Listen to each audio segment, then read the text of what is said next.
What's up? What is happening, guys? This is the Practice Squad podcast. Welcome in everyone who's listening on your favorite podcast provider or anyone who decided to give us a watch on Facebook. I'm Angelo, this is Storm, and we're coming to you a day early, recording this on a Tuesday because of the Thanksgiving holiday. I know a bunch of us are traveling. Storm and I are leaving the Pittsburgh area. James, are you hanging around? James going to be holding down the fort here in Pittsburgh, so we wanted to make sure we still were able to get a show to you this week, even with the holiday. It's going to be a little shorter than usual, a little bit more fun. We got some fun segments for you, but you know what? We still got a bunch of great topics to cover today, the first of which is the Dallas Cowboys. I know, Storm, you love talking about them, especially when we open the show with them. Hey, at least we're talking about a loss here, though, today, and I'm loving that. I can get on board with that. That'll put you in the holiday spirit, man. I'm thankful for the Patriots. Yeah, the loss Storm is talking about, guys, is the one that they suffered on Sunday to the New England Patriots, 13-9, and really ugly game. The weather was kind of indicative of the play that we saw. No one really played exceptionally well. Obviously, New England was able to pull it out after Dallas decided to kick a field goal instead of going for it late in the game. Anyway, Storm, does this close loss to New England give you faith that the Cowboys are still contenders because they were able to keep it tight with who many consider a Super Bowl contender, or does it give you less faith because they lost against another quality team? Yeah, less faith for me, just because another quality team that they lost to. I mean, like the Patriots aren't anything special. Like, I picked the Pats, you picked the Pats, but there was part of me that really thought that Dallas could go in there and win. And they had another slow start. They had another turnover. They had, I think, a missed field goal, right? Mm-hmm. And, yeah, like you said, the weather was crappy. But you know what? New England was playing in that same exact weather, and they had no issue moving the ball with Michelle, who they struggled with, who has struggled all year. He has not looked good Michelle this year. has looked terrible all year. After finishing the year strong last year. Exactly. And you would think with Dallas and having Zeke that a crappy weather game like that would play right into their hands. Like, when I saw that, there was bad weather, I'm like, this is perfect for Dallas. This is made. Like, you run Zeke, boom, boom, boom, couple passes here and there, and they're just going to expose that bad New England offense. Because let's face it, that New England offense is going to win games all year, 17-13, 20-13, 20-17. They're not going to be putting up a lot of points. Oh, yeah, clearly they're not the same offense that they used to run a couple of years ago, putting up 35 points a game easy. Exactly. Yeah. So, for me, definitely less faith there. A shout out to the Patriots again. Shout out to friggin' Stephon Gilmore, who held Amari Cooper without a catch. That's damn impressive. I don't care if it's snowing, raining, beautiful day. It don't matter. That was impressive. Oh, yeah. Amari Cooper, who I think was ranked by Power Football or PFF, or Pro Football Focus, whatever, as the number one wide receiver in football based on his route running, his catch efficiency, etc. That was the number one offense going into this weekend. Yeah, technically it was. Technically, yeah. No, yeah, just real quick on the Stephon Gilmore part. I said it during our live show that I think he should be defensive MVP. I don't think he will because corners, it's tough to get that award, but he kind of showed you on Sunday night why I believe that, because to take a guy like Amari out of the game completely like that is really, really impressive. Anyway, though, I agree with you. I have less faith in the Cowboys. You got to look at this. They averaged over 4 yards a carry. They held New England to 13 points. Dak didn't get sacked, and they still lose the game. Like, how the hell does that happen? I understand that the weather was crappy. But like you said, this should have been a game that played into Dallas's strengths. They've been identifying as a run-heavy team, using Zeke to kind of carry the workload and set the pace for how many years now? It seemed like that's what they had been trying to do in games where Dak was actually lighting it up. They decided to try and run Zeke, but I don't understand how a team that is this talented continues to underperform like this, which kind of leads me into my next question. Why is it that they can't beat these quality teams? I think it falls down to coaching. I know they've been slow start and poorly executing, but I think that goes down to coaching. Like, get Zeke involved early. I mean, I don't know if I forget how the first interception came about, but run the ball with Zeke right off the bat. I don't know what Kellen Moore's trying to get all fancy for. The weather's crappy. He's your best player on that team. I know Dak's been lighting it up, but you got to go to your best player, and that's who he is. Especially in these conditions. Yeah, exactly. Even the best quarterbacks in the league have difficulty throwing effectively in 30-mile-an-hour winds with a consistent rain coming down. And we all know that's been the weakness to this Patriots defense. You saw Cleveland run on them. You saw Baltimore obviously run on them. Eagles had a little success until they decided not to run the ball anymore for some reason. We won't talk about that. But I don't understand what their game game plan was, and it falls on Jason Garrett. And that's I think exactly. Jared's starting to figure it out too, because Jared was pissed. Oh, Jerry was heated, and you hit the nail on the head. All those things are about preparation and game plan. So, like you said, they should have known. Someone should have known what the weather was supposed to be like on Wednesday or Thursday, and they should have been preparing for this. Dak should have tried throwing with the glove on his hand. They should have gotten the ball wet in practice. They should have known that it needed to be a run-heavy scheme in that weather. Plus, like you said, New England's strength on defense is their pass defense, man. Their corners are unreal. New England, the way you're going to beat them is running the ball, and that's what we thought Dallas was going to do. I don't know what the hell Kellen Moore, Jason Garrett were thinking. Their special teams were awful. The reason they can't beat these quality teams is coaching. They're inconsistent with their game plan. They're inconsistent with their performance. They come out unprepared on a weekly basis. That's been the topic we've been harping on every single week, that the Cowboys come out stale. Came out, they missed a field goal, block punt. You can't let, especially when you're playing a team like New England, you can't let them get up on you like that. Right. They'll capitalize on your turnovers or anything in a heartbeat. And, you know, it doesn't get easier for Dallas on Thanksgiving, because they have a tough Buffalo team coming in who it's is, going to be a real test. 7-3, 6-3, 7-2. I don't know what their record is. I think they're 8-3. But you have another up-and-coming stud quarter in Tre'Davious White. That defense is legit. Josh Allen's doing just enough. That duo with Singletary and the ageless wonder Frank Gore, that's a good running back combo right there. And yeah, Buffalo's not a team that wows you, but they're really solid. Right. And obviously, their record shows it. And, I mean, Dallas made Sony Michel look good, who hasn't been looking good. Can you imagine when a running quarterback like Josh Allen comes in with his other running backs? I would be a little scared if I was Dallas. I don't think they'll lose, but I would be a little nervous. Yeah, I don't know. I'm still not confident saying I think Dallas is going to win. Buffalo is a good enough team to beat them, particularly with Dallas playing as it does against, like we said, quality opponents. So Dallas hasn't beat a team over 500 yet this year. They're 0-4. Yeah, it's really, really bad, man. And it doesn't make any sense. They've got the guys. Something's just not coming together. Jerry should be pissed. I would be pissed if Jerry I was should Jara. be pissed. Jara. Now, Jones do you think that there's any reason to say that Jason Garrett should be fired before the end of the season? You think they should try and rile the team up that way and say, hey guys, no one's safe, we got to be better than this? No, I don't think so, because I don't know who you would really put in that spot, because who knows? I mean, is Kellen Moore drawing up those first 15 or whatever the scripted plays are? You just don't know, and I would just give Garrett the rest of the year. And, I mean, to be honest, that division is extremely winnable. It's all going to come down to when they play each other in 3 weeks. Well, it's a shame that they have. Well, a shame for Cowboys fans that they haven't already run away with it. The division is one of the worst, if not the worst, in football right now. Yeah, I would agree there, but you know, I'm not firing Garrett. That's just not.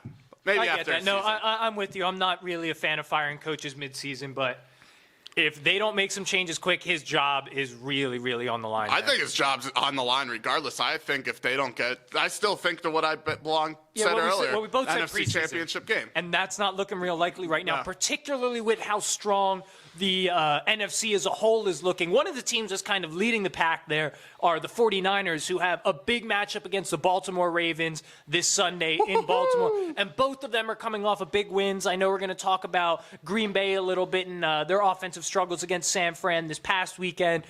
I don't think we're going to talk about the Rams too much, and you know I'm totally fine with that. But obviously, Baltimore just dismantled them, 49-6 on Monday night. It was really, really tough for me to watch. I just want to say Carson Wentz been playing pretty poor, and we'll get on it. But at least he's thrown a touchdown in November, which Jared Goff did not do. I don't want to talk about it. There's a reason we didn't include it on the schedule. I'm trying to stay in good spirits with the holiday coming up. I'm seeing my family. I know. I gotta try to be thankful for something, and I'm thankful that we are not talking about the Rams tonight.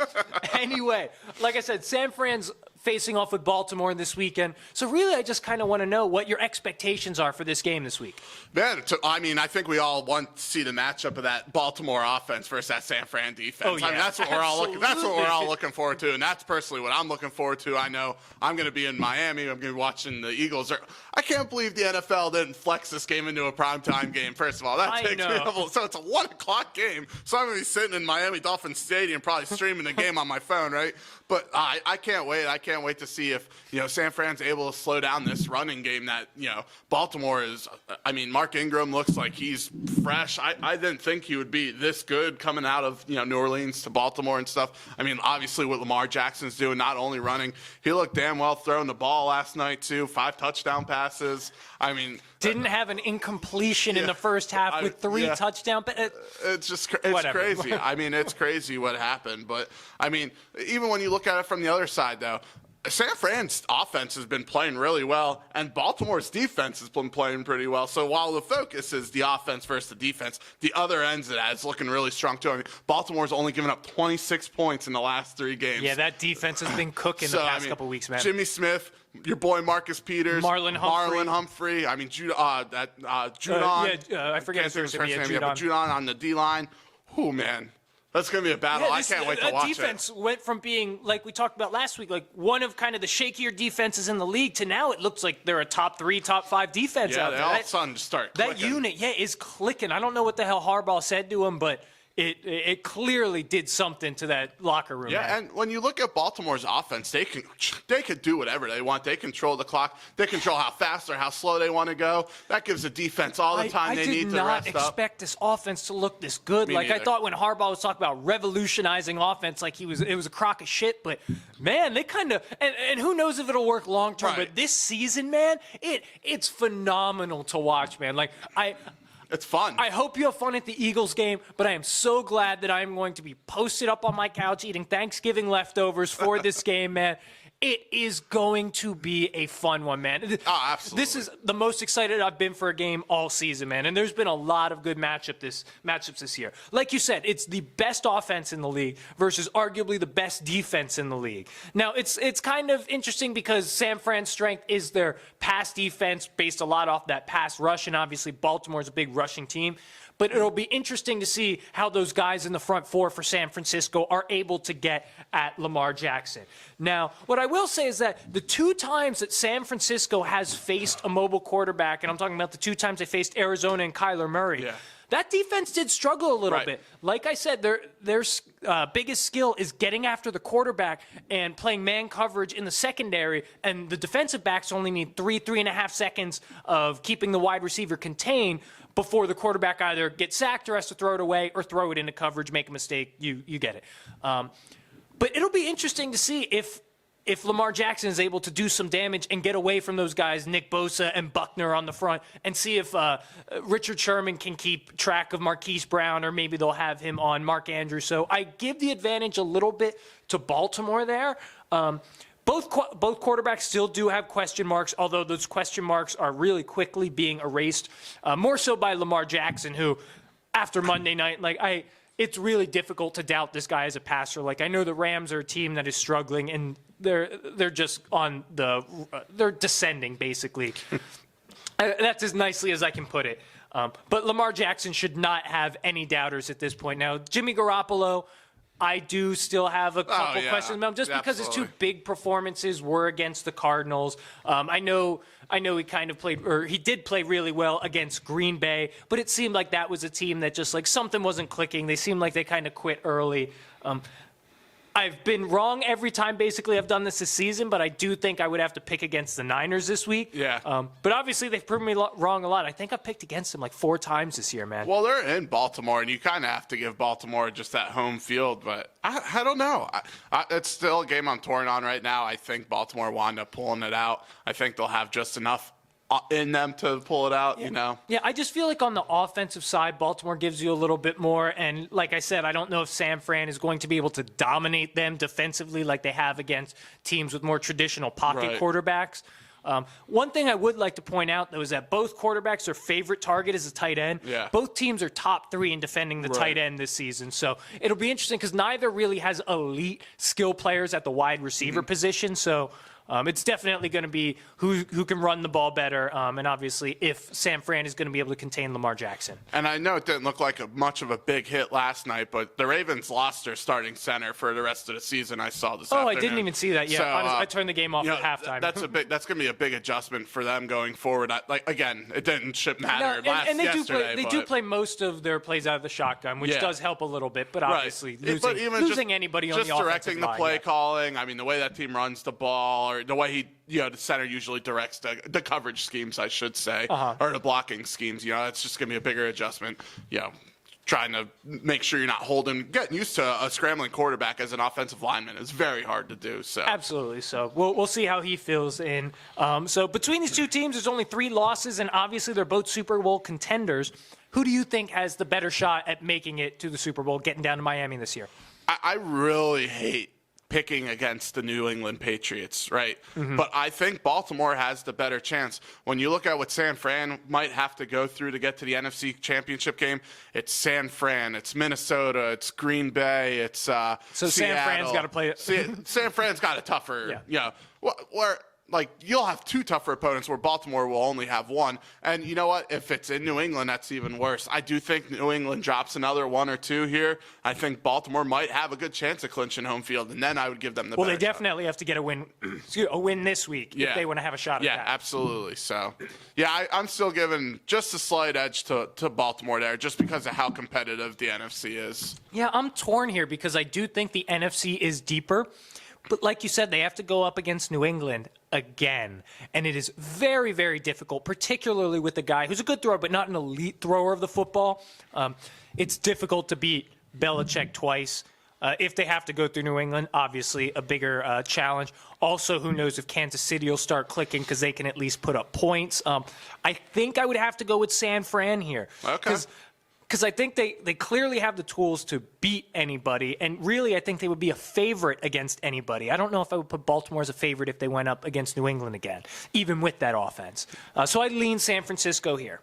Yeah, again, like I said, it's really hard to pick against New England, but that offense, I don't know. There's just something special there this year with that team. There really is, and like I said, I was not expecting that at all. An offense that really hasn't been impressive as of late, at least, or especially not this past week, was the Green Bay Packers offense.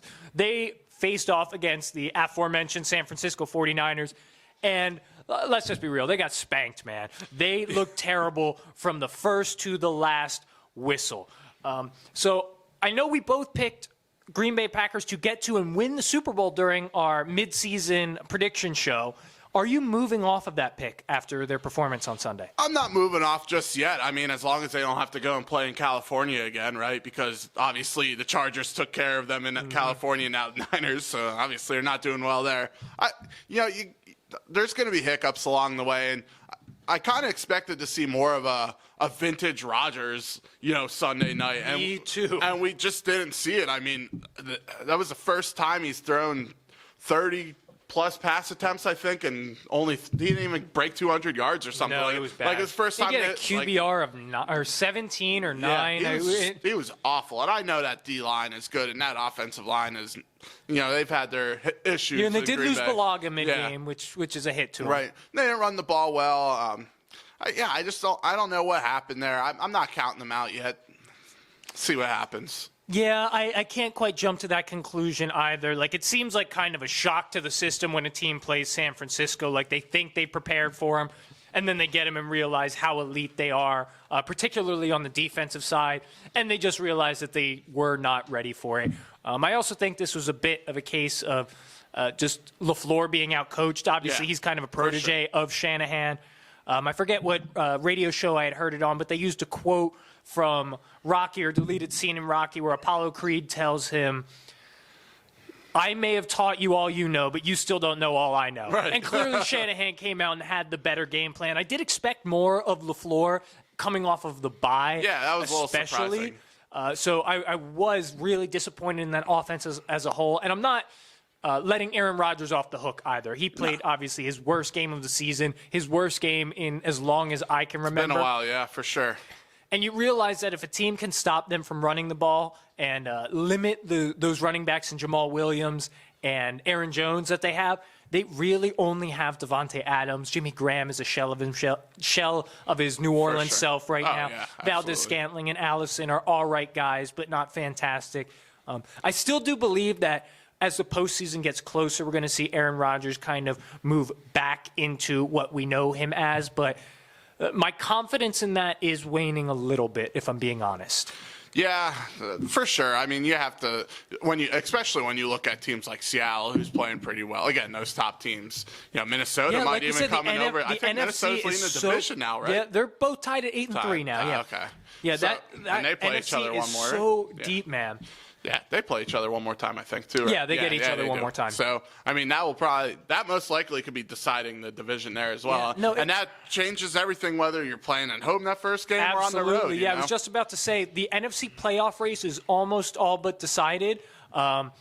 Other than some of the division winners and stuff, really the NFC East is the only one in which we're not sure who's going to win it. Because in the other ones, even if you don't win, they're going to be a wild card, like in the North. Yeah, I mean, the two wild card teams have 2 and 3 losses, I think, exactly. right now. So, yeah, it's Seattle and Minnesota. So I think Minnesota and there's only a couple exceptions, and I put San Francisco and New Orleans in that class, but like Green Bay, Minnesota, Seattle, they could all beat each other. Like they on any given Sunday, man. They all have the tools because they all definitely have flaws. With Green Bay, you have their run defense is shaky and their lack of skill players if you can stop the run on offense. With Seattle, it's their defensive backs that are weak and their lack of skill positional players. With Minnesota, it's if Kirk Cousins is actually going to show up and if you can stop the run, how effective is he going to be? So I still give Green Bay a fighter's chance, particularly because you got Aaron Rodgers, and I've seen what he can do. I can't write him off. Right, yeah, exactly. I mean, it was one bad game, and he hasn't had an Aaron Rodgers-esque season, but you've seen glimpses of it. Like, he could still Absolutely. I think he could Maybe still he's turn LeBroning it. Maybe he's just saving it. He's like, I don't really need it now. A little load management. Yeah, a little load management. So another quarterback that hasn't really been living up to what we've come to know him as is your Philadelphia Eagles quarterback, Carson Wentz, who definitely struggled this week against Seattle. He had 4 total turnovers, 2 interceptions, 2 fumbles in a loss to Seattle 17-9. I wouldn't know how much blame you put on Carson Wentz and this Eagles offense, and kind of your thoughts as an Eagles fan on what you've seen out of your team the past couple weeks against some quality opponents in games that they probably could have won. Yeah, so I have a full page of notes here, so if you just let me just sit back and enjoy. James and I'll shoot the shit over here. You just keep going. Just enjoy. So I'm going to start off by saying I'm giving Wentz about 60% blame right now. I am going to preface this by saying I went into Seattle's game not going to make excuses for Carson Wentz. This was a game that he needed to elevate his team to win. They should have won a game like that. The defense kept them in the game. The defense kept them in the game in New England, and he just didn't do enough to get it done. Okay? So let's break this down from both points. All right? Let's start with the receivers. All right, you have Jordan Matthews, who played for 2 weeks. He got cut yesterday. Done, right? Oh, I didn't even know they already cut. They waived him yesterday, okay? Then you have Mac Hollins, who's played at least 75% of the snaps since who knows when, all right?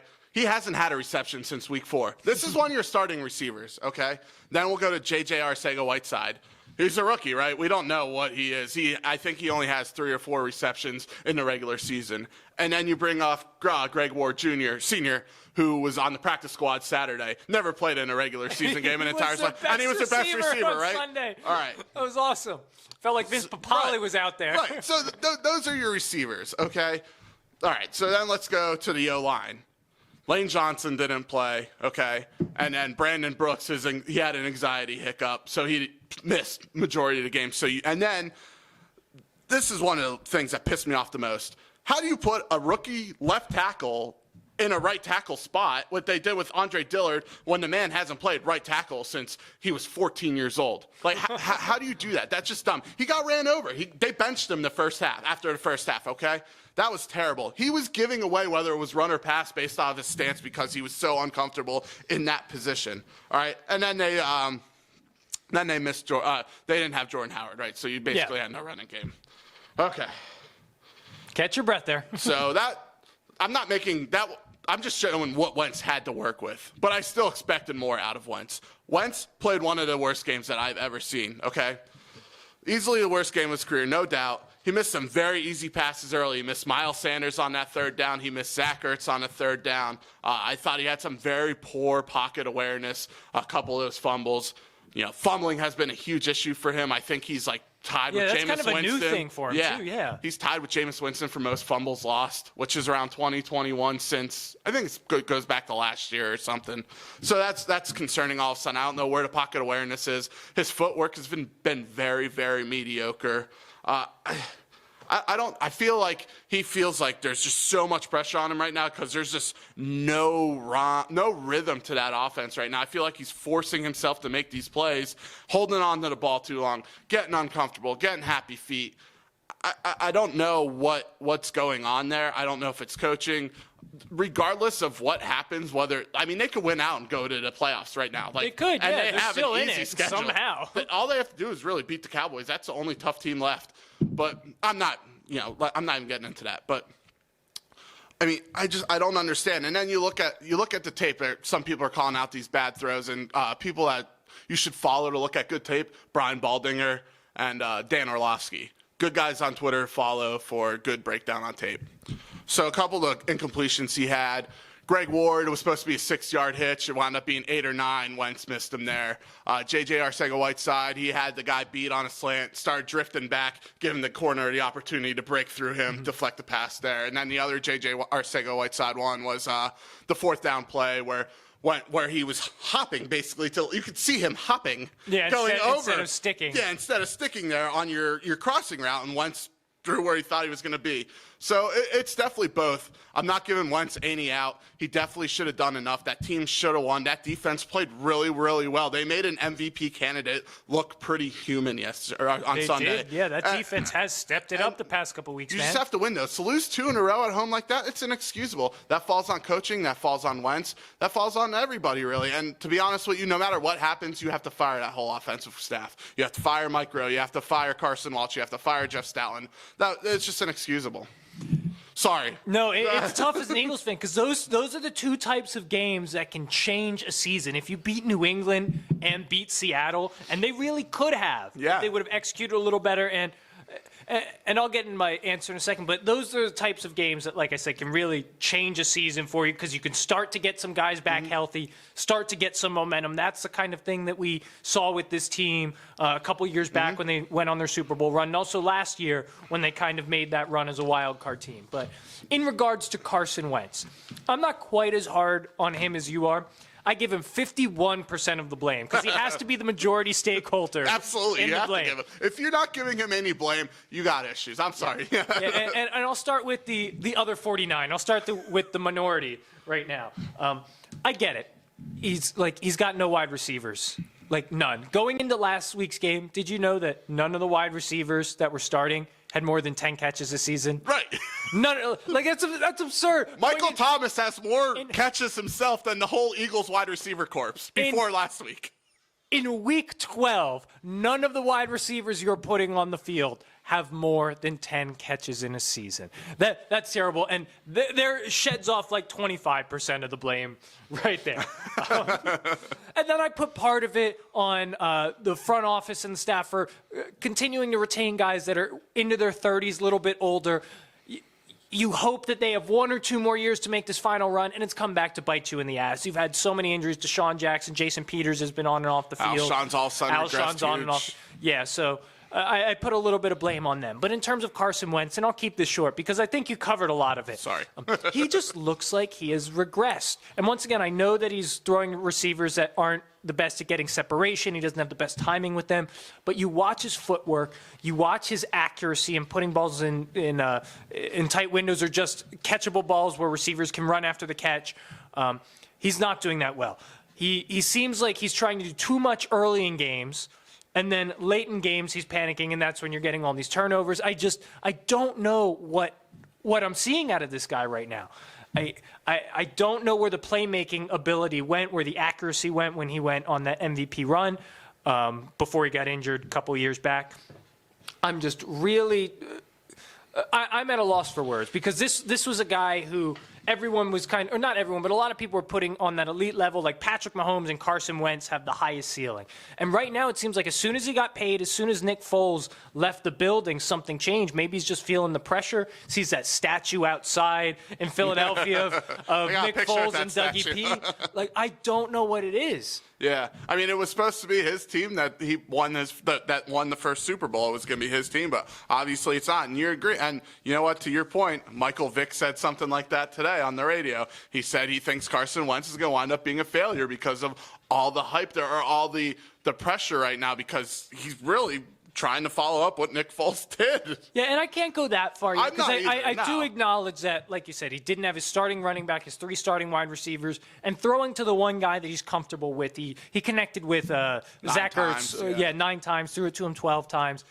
But really, for me, it was just when it came down to crunch time, the guys who are elite, the guys who deserve that $100+ million that he got, get it done in close games. And he crumbled under the pressure. And that's why I said I wasn't going to give him any excuses. Those are the types of games that Tom Brady wins, that Peyton Manning used to win, that Patrick Mahomes finds a way to win. Right. Yeah, and that's exactly what happened. And, if they won at least one of those 2 games, they would be sitting in the driver's seat right now for the NFC East, which would be scary. You know what I mean? Would. So, and that defense is healthy now. They're playing good. So, I mean, they played the Giants twice, the Redskins once, the Dolphins next week, and then the Cowboys. I mean, yeah, they still have a shot. No, I don't think they're going to make any noise in the playoffs. As soon as they get in there, they're going to get bounced by one of those other. But yeah, I agree. I absolutely agree. I mean, having home field, they lost 3 games at home already this year. And so. it really is such a bummer because we had such high expectations for this offense, and now this defense is finally starting to click, man. That's just Philly in a nutshell. We sold our soul for that Super Bowl, and that's all we get now. Now you can wait another 50 years. Wait, now, and then 30 hours later, Embiid puts up 0 points against the Toronto Raptors. Bad weekend for Philadelphia sports. Hey, the Flyers won last night, right? Oh, cool, the Flyers, because they're Stanley Cup contenders, right? All right, move on. Anyway, let's switch gears a bit to some college football, because this weekend is actually rivalry weekend. Rivalry. It's a tougher word to say than you realize. Rivalry.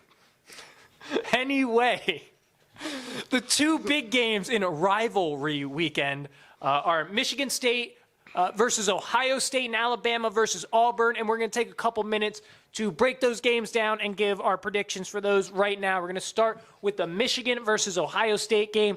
Jim Harbaugh has not beaten Ohio State yet in his time as head coach at Michigan. Does he have any shot to do it this year, Storm? LOL. Nope. That's what I have. That's what I got. No chance. Not like when it came to the Penn State game, the weather, 2 fluke plays clearly led to Penn State being in the game. I guess you could say they weren't really in the game, though. Yeah. I mean, so they were within spitting distance. Yeah, I guess. But I mean, we all knew that game was pretty much out of hand. You look at Shea Patterson; he's been playing pretty well, but he hasn't played a defense like Ohio State and Chase Young coming after him, who's been absolutely dominant. I mean, what do you have? 2.5 sacks against Penn State last Saturday. I think OSU needs to come out. The Penn State game was a statement win, but going into Ann Arbor and beating Michigan, and if they give them a good beating, now they need to keep in line with LSU right now to have a chance at that number 1 ranking, because they still do, I think, in my opinion. I mean, they're a very good team. If LSU kind of struggles with Georgia a little bit in the SEC championship game, and Ohio State beats Michigan, and then they go blow out the winner of Wisconsin and Minnesota, which is going to be another great game, by the way, in the Big Ten. Should be. Hopefully. They need to keep up with players like that. Or, you need to beat teams pretty handily to jump LSU. But, yeah, Jim Harbaugh. Which Harbaugh is it? Jim. No, he's not going to win. Yeah, I'm with you. I don't think they have a chance. And last week when we talked about Penn State, I didn't really give them much of a chance either. But I said it would be closer than the spread, which it was. But you got to look at these. I think people are a little low on Ohio State right now because the final score of the Penn State game looked like it was close. But like you said, it really wasn't as close as the score suggests. 2 touchdowns. Ohio State had 3 turnovers, which is so unusual for them. The weather was super crappy. It just kind of played into Penn State's style of play. And honestly, like I had said on last week's show, Penn State in the past couple of years has had a tendency to play Ohio State close. Michigan, on the other hand, they've lost by less than 10 just once in the past 5 matchups. It really hasn't been that close of a rivalry, particularly since Harbaugh came. I think there was 1 year where it was a 3-point loss. Nonetheless, not quite the same history as Penn State. Also, Michigan lost to Penn State earlier this year, 28-21. And I know that doesn't define everything. Obviously, a team can get better or worse. They've gotten better since then, but it kind of gives you a litmus test, because it's not like Penn State has fallen off a cliff either. They've had some tough losses to Minnesota and then Ohio State, but it's not like they all of a sudden regressed before they played Ohio State. Now, I know Michigan's offense has been looking really good the past few weeks, but do any of us really trust Shea Patterson to perform against OSU? Does anyone actually believe that he's going to be able to put up 30 points and outscore Justin Fields in that Ohio State offense? He's going to have to put up more than 30 points because Ohio State's going to have their way, I think, regardless. Oh, I really think so. I was just an arbitrary number. I think 30s for Shea Patterson is on the high end, I believe. Yeah. I know he's looked good the past couple weeks. I get it. And Michigan is a good team. But Ohio State is a better team. They are an elite team. They are a team that should be favored, in my opinion, to win the national championship. So, Michigan, no shot. Yeah, and I don't want to harp on the Ohio State game too much, but you know when Penn State lost that game? Right in the first drive when they were in plus territory on the 35-yard line with 4th and 4, and James Franklin decided to punt it and play the game, and Ohio State went down for 97 yards or 93 yards and scored a touchdown. Like that's the James Franklin that I was talking about last week. Like he's just a bad coach.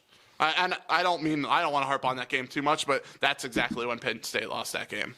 Yeah, no, it obviously contributed to it and set the tone. I think Ohio State was going to find a way regardless, man. They're just a better team. They're a better team than basically anyone in the country. No doubt, but if you're James Franklin, you're going into Ohio State. Oh, no, I totally agree. You have to show ball. You got to nut up or shut up, man. Like, seriously. Like that's, no, you can't punt from the 35-yard line. No, you have to get points against Ohio State. That's the thing, because they are going to put up points. And even in shitty weather, how many did they put up against Penn State? 27, 28? 27, somewhere in there, yeah. Yeah, so they're going to drop 40 on Harbaugh in that Michigan defense. They'll win by three tutties, and OSU will continue their run into the college football playoff.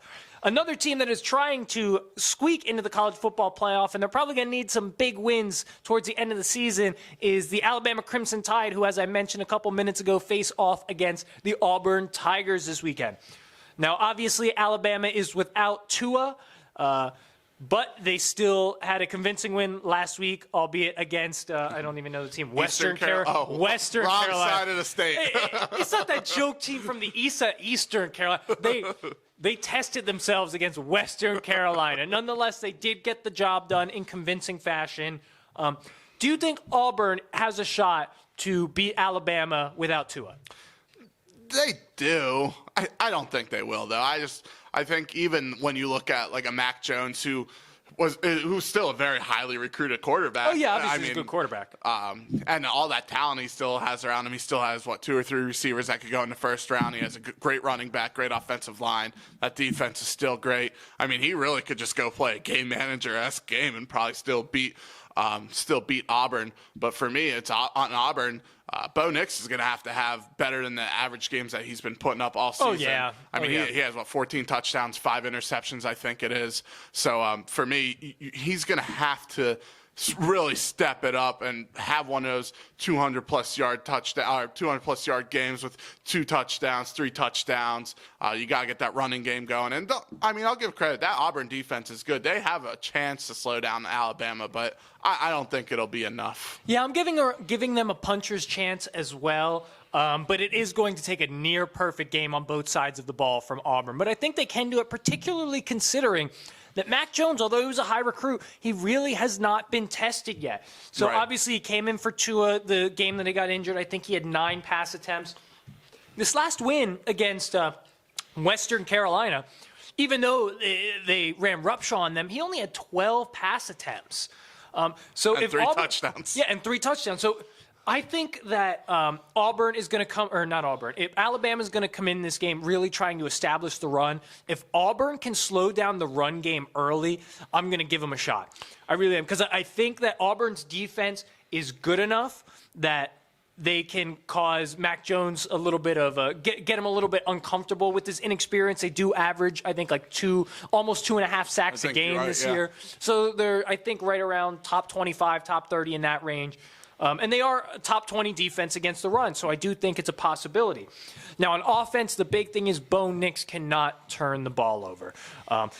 You said, he has 5 interceptions, which isn't a ton, but considering some of the teams that they played, he needs to have a great game, and they need to be able to run the ball and keep the ball away from the Alabama offense. If Auburn cannot win time of possession in this game, they've got no shot. Yeah, I agree. I mean, I've got Alabama at -1, actually. They were a game of the week. Really? -1? This was 2 weeks ago I put this bet in, so this was like – but, I mean, even when you look at it, Tua's brother's the backup who also I did notice that. I was and actually he threw a touchdown pass. I was looking at the game stats to do research for this, and I was like, Tagovailoa, I thought he was hurt. How is it? Why is he throwing 5 passes? And then I looked it up. It's like, oh, that's a different one. They got both of them. But Alabama's damn good. I mean, Auburn's got to have their hands full regardless. They are. I mean, let's not forget, Alabama really never had star-studded quarterbacks prior. No, but they also don't have a Jalen. defense this year like they have True. in the past. But they have an offense where if you have the quarterback to get the ball into these playmakers' hands, anything can happen. And I think Mac Jones obviously shown he has the ability, but is he going to be able to deliver against an actual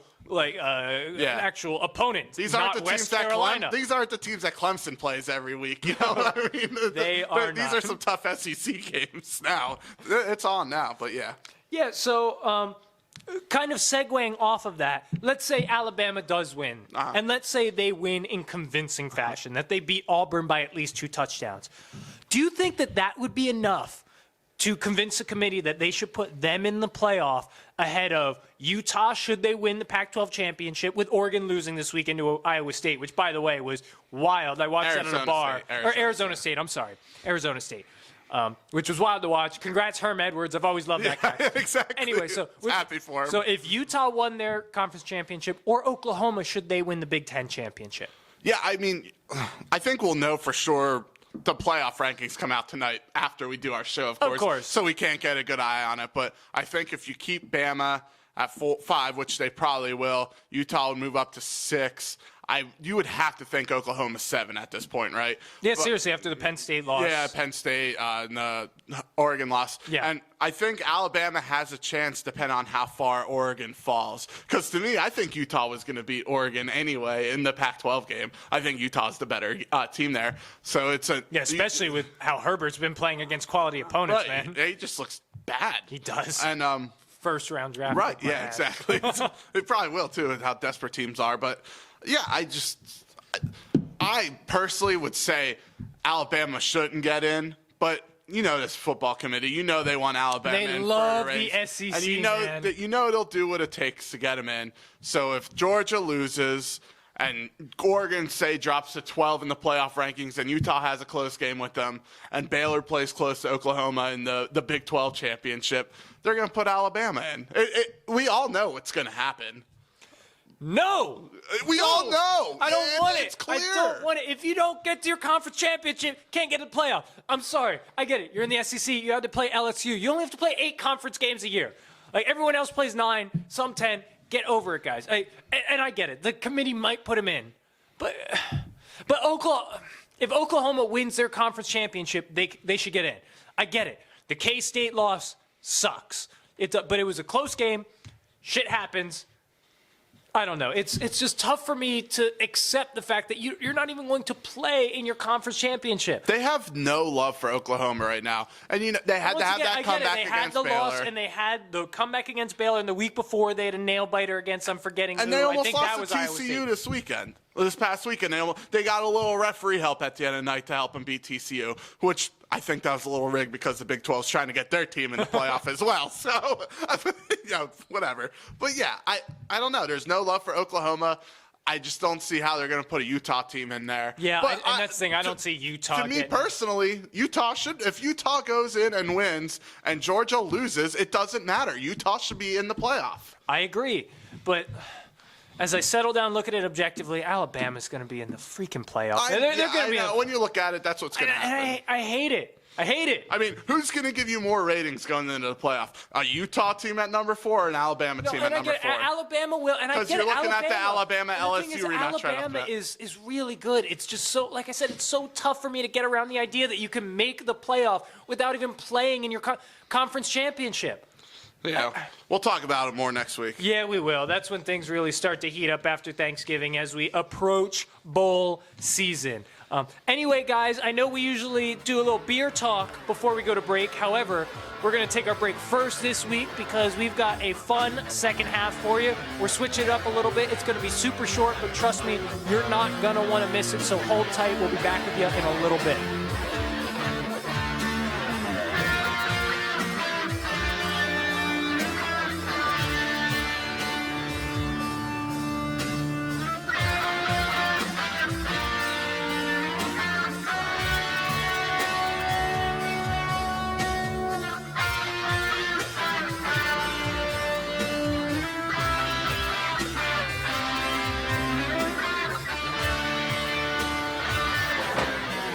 Welcome back, podcast listeners. We are the Practice Squad podcast. For those of you viewing, you will see that we have added a member to our table here. This is our producer, James. Hey, guys. James, say hello. Yo, I guess you already did. You beat, How you doing? you beat me to the punch. James is on here for a couple of segments that we got planned for you in the second half. But before we get into that, during the first half, we ended the segment by talking about the college football playoff.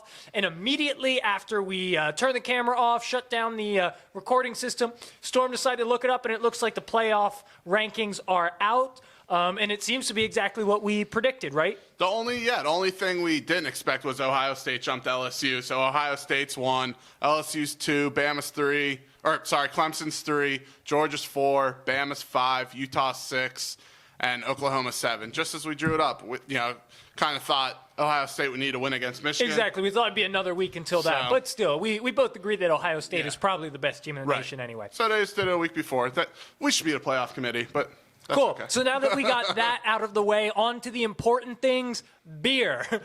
James, our producer here, is going to talk to you about the beer that he picked out for us this week as we go into the Thanksgiving holiday. So, James, take it away. Tell the listeners about this brew that you chose. How you doing, guys? So this week I went back to an old staple. I think about week 2, we had this brewery, Rusty Rail, which is a Pennsylvania brew, and we were drinking their Fog Monster, which was a New England IPA, and today we are drinking the Mon Monster, which is just the Imperial IPA version of that same beer. Very good. It's about an 8%, so you can have a couple of these and be pretty toasty, actually, right after Thanksgiving. So, yeah, it's Great dessert beer. Yeah. Pretty toasty after Thanksgiving is almost the perfect sentence ever said. If you enjoy the New England IPA, the Fog Monster, you're going to love this one, guaranteed. Excellent. Well, we've been enjoying it all through the first half, and I'm sure that's not going to change in the second half. Anyway, we didn't just bring James out to the table to talk about beer, even though, you know what, he picked some pretty damn good beer. I'll give him that. Thank you. But James is also joining to provide a little bit of hockey talk. He and Storm are going to talk about, who was it, Babcock? Mike Babcock from Yeah, the so Toronto James Maple reached Leafs. out to us this week. He said, guys, it doesn't have to be for long. I know it's a short show, but we got to talk about some hockey because there's some big stuff going on. So, James, why don't you kind of lead us into this right here? Yeah, it's an excellent lead-in because for right now, like hockey is still going on, but when there's big news like what happened last week, Eric and I have to talk about this because I think we found out the news earlier before last week's recording. Actually, Yeah, it was like an hour before it started going off. Yeah, like 1 week still to like let the dust settle, see like where everything's going. So there's a lot of stories and gossip coming out. I'm trying to stick to like mostly what's factual about what happened. What's factual is Mike Babcock went in there in 2015. He left Detroit. He wasn't fired from Detroit. He left the Detroit Red Wings, like rivalry. Very hard to say. He left Detroit for a very, very like almost like once in a lifetime opportunity to go to Toronto, who was then positioning themselves. I mean, they were dead last in the league for a couple seasons. They had great draft picks rounded up. They got Austin Matthews, Mitch Marner. They had great young talent for these franchise core that they were going to develop.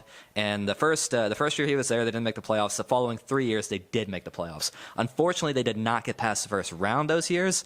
So it's just kind of been this elusive thing. But he has turned that organization around. Unfortunately, though, just within the first, a lot of what started here for his downfall being exited out of Toronto this season was a month ago. They faced the Washington Capitals, and the post-game conference, one of the questions Alex Ovechkin on the Capitals said, one of the reporters asked him about remarking about Austin Matthews and his gameplay, seeing if he was going to be Matthews and like guys like Matthews, Marner, McDavid are touted as like the future of the league, essentially, right? Ovechkin and Crosby represent like our era. Like Storm and I are in our early 30s, like the old guard of essentially now the old guard of the league. So some reporter asked Ovechkin, what do you think of Austin Matthews? And Ovechkin said he needs to work on his defense a bit, and he needs to call Dale Hunter, who was a former Washington Capital head coach. Essentially, like reporters asked Mike Babcock, what did he think about Ovechkin's comments? And Babcock essentially gave a glowing statement about Ovechkin's comments, saying, like, yeah, there's a lot of things we need to work on. The Toronto media went effing nuts about this. So scornful, and they're like, we've been waiting 4 years for you to bring us a championship. You tell it, like, what, we got to wait another 4 years to do this? Because essentially he signed an 8-year deal in 2015 for $50 million total. So with them letting him go, he gets to basically just sit pretty for the next 3 years on like the remainder of $50 million. So I'm not sure where he's going to go after that. Yeah. Not a bad gig. Not a bad deal at all, but he's like Mike Babcock is one of those guys that like he has to be coaching. Yeah, I'm interested to see where he ends up, or if he just sits out the rest of this season. Storm, what have your thoughts been during the fallout here? Yeah, I definitely think he'll sit out the rest of the season. I don't think, unless we see another regular season firing, which we haven't seen yet, obviously. You look at his track record with Toronto, 4.5 seasons. He was 164, 123, and 41. When you look at players like Matthews and Marner, like you said, it's pretty inexcusable, I think. Lost in the first round all 3 years. Granted, they're with Tampa Bay in that division, but as we know, Tampa Bay has shown up pretty lightly in the when it comes to the playoffs. So he's had his chances. You look at what he did with Detroit. What he won 2 Stanley Cups there, I think it was. 1 Stanley Cup, One but for sure. but he almost was the first in the salary cap era to go back to back. Right. He was 2 goals away from doing that, Right. and then the Penguins. Game 7 there. But yeah, I mean, you look at what he did. You look at his track record. You're kind of surprised, but then as he gets fired, 2 Olympic gold medals. right? Too. Yeah, and then you look and you hear these stories start coming out. Did you see the Mitch Marner story? His rookie year. I'm still trying to figure out like what the gossip is. Yeah. Well, Mitch Marner actually commented on this. Really? Okay. Yeah. So what happened was Babcock came to Mitch Marner when he was a rookie and had him rank his teammates who he thought was. I have the quote here. He asked Marner, rank your hardest working to those who in the eyes of the rookie didn't have a strong work ethic. So he's basically putting this rookie in this So position. like tattletale on each other, yeah. Basically, Wow, okay. yeah, Snitch Marner is what his name became. And then he had Wow. Babcock came out and said, like, called these players out in front of everybody in the locker room. It's like, as a coach, how do you do that, especially to a rookie like that who you know is going to excel in this league, who's going to be so like, how do you give him that kind of reputation that early in the year? And I know there's other issues that came along with him. Mike Commodore ripped him on Twitter. Yeah. I think, what was it, Joe Frazier or whatever, or Mark Frazier came in, kind of supported Mike Commodore's comments a little bit. Yeah. But yeah, I mean, if you're Toronto, though, you should be kind of excited to see what this, what's his name? Sheldon Keefe. Who took over, yeah. Yeah, he was with the Marlies. He got hired the same time that Babcock did. He has the highest winning percentage for an AHL coach who coached 200 games. Yeah. He won the Calder Cup there. He was at the Eastern Conference Finals twice.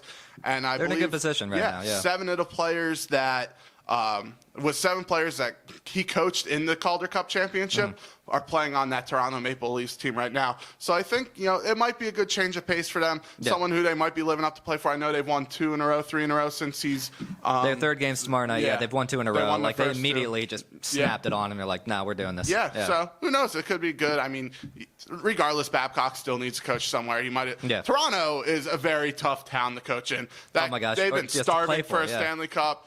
Play for, to coach for, any of that. There's so much pressure, Yeah. especially when you're a coach of the pedigree that he is, to come into they ran that Phil organization. Kelsey out of town. Yeah. Yeah, they ran him out of town. He came to Pittsburgh, got 2 Stanley Cups. It's like, screw you guys. Yeah, exactly. With all those hot dogs. So, I mean, like, it's just wild to me. But Toronto's tough, and, I like Toronto. Like, I like Austin Matthews as a player. I like Mitch Marner. So we'll see. I've been saying for 4 years, since Babcock went there and they got the players they got, it's like I am really scared of what Toronto's going to do. Have they done it yet? No. However, glass half full argument.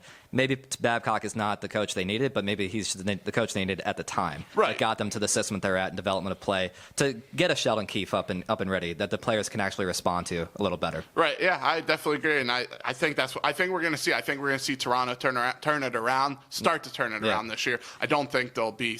I'm not saying they're going to go to a Stanley Cup this year, but the last time they did in this with 2009 Penguins, got rid of Tarian That's halfway true. through the season. That's a Dawes good came point. in, let the players do their job. That's a very good point. They got it done against Mike Babcock. Yeah, that's true. That's a good point. So I think it's a great place to end there. Yeah, it'll definitely be interesting to see what Toronto is able to do sans Mike Babcock now, as well as what he's able to do in terms of where he's going to wind up as a coach in the NHL. But He's for now, easily going to coach somewhere else. yeah. but for now, let's put that topic to the side. You don't have any input there, Angelo? No, I actually don't. I actually do not. So let's take that subject and put it on ice. I like that.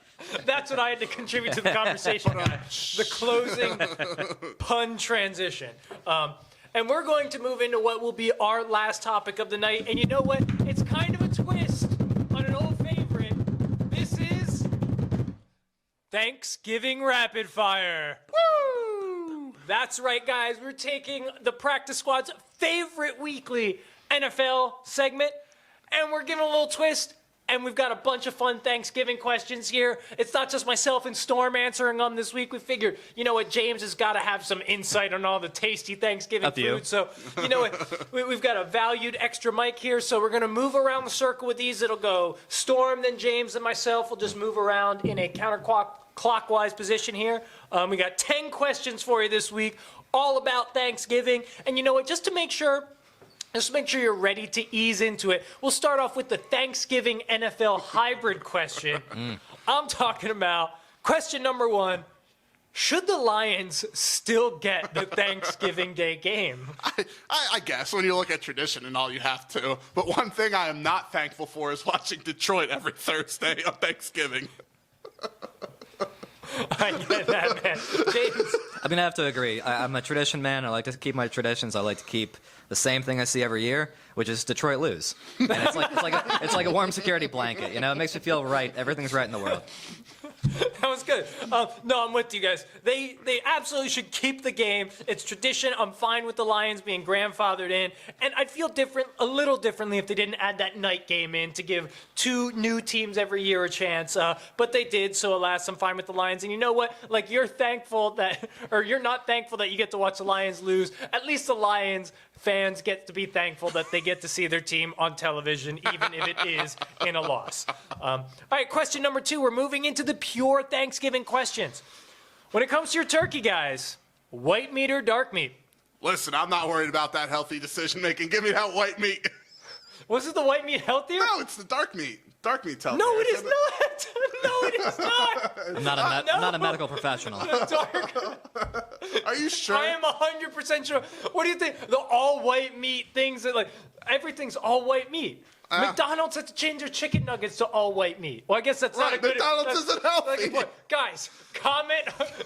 Let us know, because I know it's dark meat. I know dark There's meat is got to be less some healthy. kind of nutritionist. Anyway, James. I go to Chick-fil-A for Thanksgiving. All right, if you don't stop playing right now, we're going to kick you off this panel, man. This serious talk. We're talking about Thanksgiving. I go white meat slathered in gravy. Exact same answer. Yeah. White meat, but smothered in gravy, so it's not any healthier than dark meat, because dark meat is less healthy than white meat. I can't believe it. Whatever. Give me white meat with the gravy. Is turkey overrated as a staple dish at Thanksgiving? A little bit, yeah. I mean, when you look at turkey, comes off a little dry sometimes. You're like, and that's when you douse it in the gravy. Turkey coming off dry. And that's when you douse it in the gravy. I mean, only psychos eat turkey without gravy on it, okay? Unless it's from the deli, I agree. Well, deli, yeah, lunch meat, but who gets turkey lunch meat? My wife does. Never mind.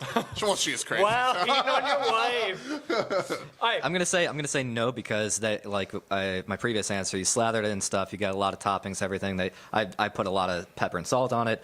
I'm good with just mash it all into like one big KFC snacker bowl basically, and just put it right in my face. Absolutely. So I was leaning towards yes because I will be honest, I'm more of a ham person when it comes to holiday meals. But you know what? No, it's not overrated. Because when the hell else do you get to have a whole freaking turkey at the dinner table, man? Whenever you go to the store and buy one and cook it. And when's the last time you did that? It's an excuse. 2 of us. A year ago. It's an excuse to buy a 20-pound fowl and throw it in the oven and cook it up. It looks dope as hell. Not overrated.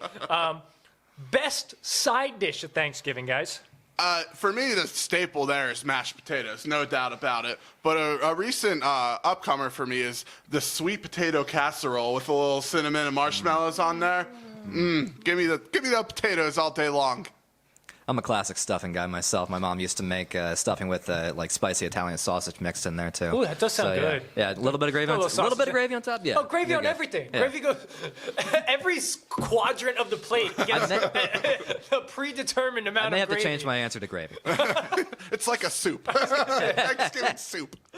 All right, for me, it's kind of like your Storm. It's the potato filling, so I'm not exactly sure what's different from mashed potatoes, but somehow Mama makes it different. And shout out, because the honorable mention is my mom's green bean casserole. I'm not a huge green bean fan, but somehow when you throw the little onion straws on it, you throw some cheese and some cream of mushroom or whatever in there, and you bake it. Oh, it's delicious, man. Green bean casserole for the win.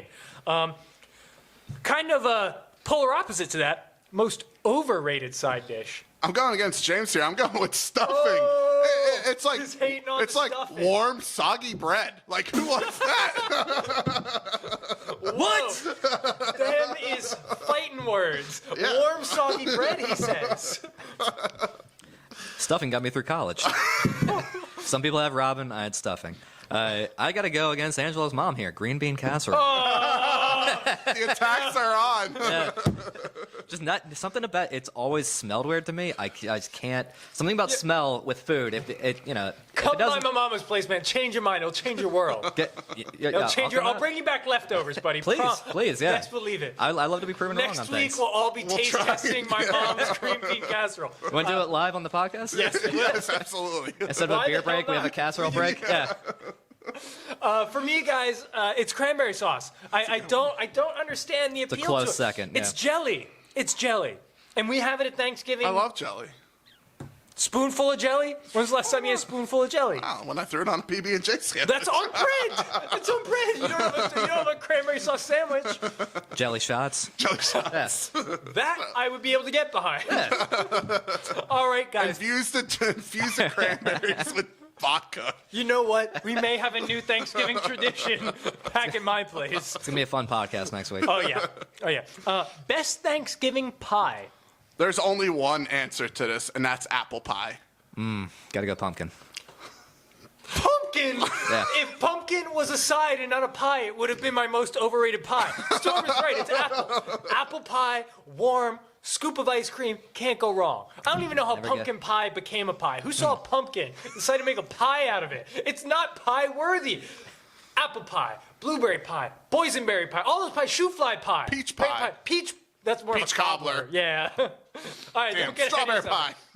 How do you really feel? I don't understand how a pumpkin pie became. It's because all these farmers grew pumpkins for Halloween, and they had nothing to do with it, so they convinced people that eating pumpkin tastes good. It doesn't. All right, guys. Beverage of choice, alcoholic or not, during Thanksgiving. Yeah, I'll kick it off with a few beers around right before the start of the first football game, and then getting towards the end of that first game, I'll lighten it up a little bit. I'll switch to my bourbons, my whiskeys, stuff like that, and I'll power through that the rest of the day Okay. with a beer here and there. You seem like a hoot to be around on You're Thanksgiving. damn right I am. Just a couple beers, a few small batch bourbons, maybe rip a couple shots of tequila. No, A hoot, maybe a holler. Yeah, I think I'm gonna go. If I get some, especially in the past 6 years, I've gotten more into craft beer, so I'll probably get like a nice 6-pack and just ride that the rest of the day. Yeah, for me, I can't do beer on seasonals, Thanksgiving some because IPAs. I got to save the room. The beer fills me up. So it depends. I do 2 Thanksgivings, one at my grandparents with my dad and then one with my mama back at home. And Thanksgiving Eve, any kind of liquor we can find. We're doing shots, mixing rum with amaretto. You're just getting lit. But on Thanksgiving, I keep it a little lighter. I usually like a dark liquor, usually a whiskey or rum with some apple cider, a little bit of seltzer, give it a little bubbly. Refreshing, seasonal, and does the trick. Okay. So obviously, after you eat all this food, you have your beers and your bourbons. You got to take a nap. So when does your Thanksgiving nap arrive? And how long does that nap last for? Yeah, this is probably a very unpopular take. I'm not a big napper. I'm not going to lie, but I do take a small one. It's about 40 minutes or so. It's not too long after dessert. I'll usually crash for a little bit. And that might be more the alcohol than the food. I go as soon as I put my last bite down. I just go right away. I clean up my plate because I'm a gentleman, and I set it on the counter, and then the women folk clean it up. But I go right to bed. And I just pass out probably an hour. If it depends on the year. If I had a few more beers than I should have, maybe 2 hours. But get back up. Maybe let the Detroit game pass by so I can watch the real So game. that's The real gone game by, I'd rather. Yeah. Perfect time for a nap.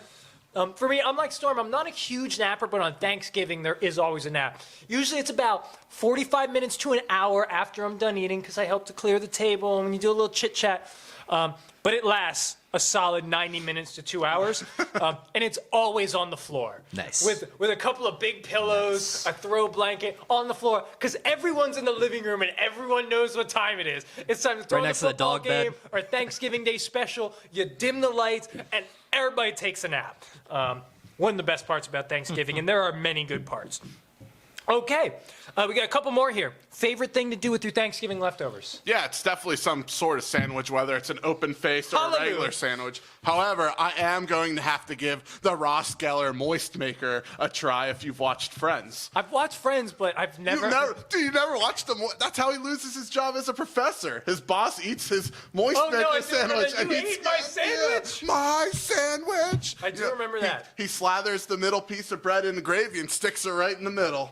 I have to try it, like a triple-decker. The triple-decker. My favorite thing to do with leftovers is complain that I have a lot of leftovers I just don't feel like eating anymore. Oh, how dare you! Thanksgiving I wish I had a larger tummy to be able to take in all the Thanksgiving I will leftovers. bring you my leftovers. I will literally. I could eat Thanksgiving leftover sandwiches for months to come if the turkey would stay good.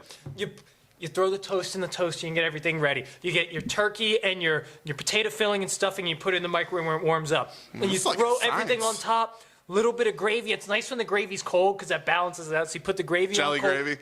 What? Jelly gravy, yep, basically. Exactly. I put a little bit of mayonnaise on the toast, maybe throw a little bit of onion on there, but Thanksgiving Day sandwich or post-Thanksgiving Day sandwiches are the reason that I exist. Okay. Favorite non-food related Thanksgiving tradition?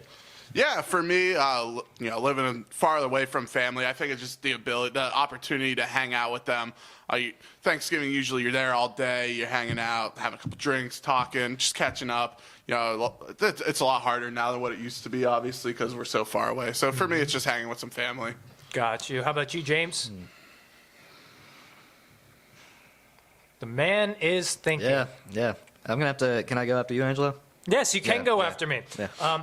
So for me, I had mentioned how at my grandparents I do Thanksgiving Eve, always a hoop, but a tradition in my family is when Thanksgiving is done, football's winding down, we kick off the Christmas or winter holiday spirit by throwing on one of the greatest movies of all time. I'm talking about Capra's It's a Wonderful Life, starring Jimmy Stewart. This is Jimmy Stewart here. You can cross the road. Flawless. I want a big one. Anywho, watch it. It's one of my favorite movies of all time. It's something that is near and dear to me. Kind of symbolizes all that Thanksgiving and the holiday season embodies. Just a really great time, really great film, really great tradition for myself and my family. I think I'll piggyback off of that a little bit. Is that it's non-food related. It kind of opens up the season of celebratory and that the whole Festivus and Christmas season is starting, and that it really is just about gathering family and just spending more time together. So I don't really think beyond food too much in my life. So I'm sorry to give you a weak answer there. That is okay. Hopefully you have a better one for our last question, and it's a big one. Is there a better holiday than Thanksgiving, guys? No, absolutely not. Thanksgiving's the best holiday. You look at it, obviously, people are hard work. Obviously we give kudos to our moms or dads, whoever's cooking the food for us, spending all that time. because Lord knows I'm not cooking Thanksgiving dinner yet, guys. Exactly. But, you're having the great food, great family, great friends, great drinks. You look at stuff like that, and you don't have the pressure of buying all these gifts like Christmas. I know people like Christmas because you get gifts. I like Thanksgiving more because you don't have that pressure on you. It's literally just you guys eating, hanging out, having a good time. Arbor Day. Oh, yeah, I've been looking forward to Arbor Day since last Arbor Day. Is that when you plant a tree? Yeah. Okay. No, I'm a big Christmas guy myself.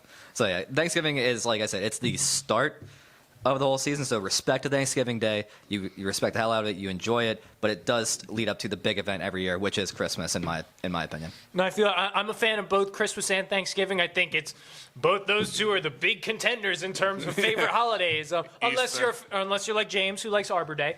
But for me, I agree with Storm here. It is Thanksgiving. Food, family, football. What could be any better than that? For me, I agree with you as well, Eric, in the sense that I'm not a huge Christmas guy. I never know what to ask for a gift. It's sometimes difficult to figure out what to get. I just enjoy the quality time spent with the people that you care about, with delicious food in front of you, with nothing to do other than spend time with each other. For me, that is the perfect holiday. I like stuff.